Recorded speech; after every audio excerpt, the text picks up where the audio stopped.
گزشتہ آسمانی کتابوں کے برعکس اس کا مرتبہ اتنا بلند ہے کہ خود خالق کائنات نے اس کے حفاظت کی ذمہ داری لی ہے اور اعلان فرمایا اِنَّا نَحْنُ نَزَّلْنَا الذِّكْرَ وَإِنَّا لَهُ لَحَافِظُونَ۔ ہم نے قرآن کو نازل کیا ہے اور ہم ہی اس کی حفاظت کریں گے۔ دوستو،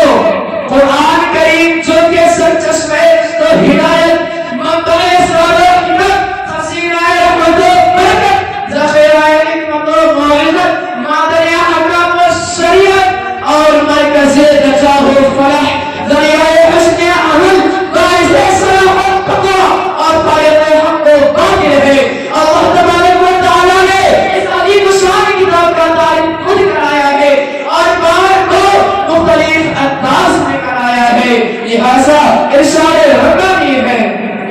ان هذا القرآن يهدي للذي هي اقوم۔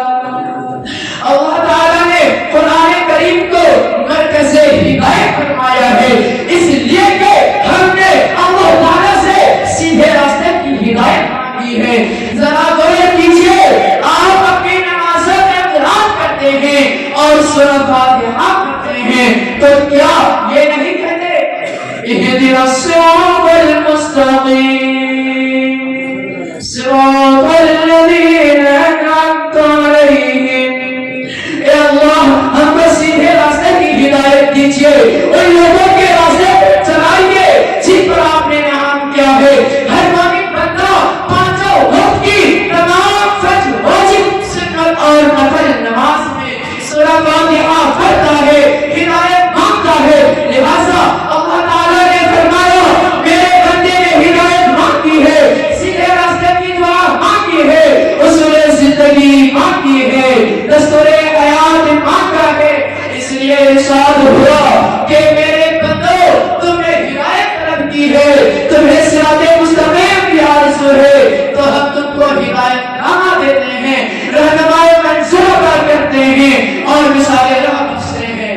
پانے کے بعد کھونا نہیں، پکڑنے کے بعد چھوڑنا نہیں، یہی وہ آئین ہے جو تم کو ہم تک پہنچائے گا، یہی وہ قانون ہے جو تم کو سربلندی سے سرفراز کرے گا، یہی وہ نصائح کیمیا ہے جو تم کو دنیا و آخرت کی عظمت و شوکت سے نوازے گا۔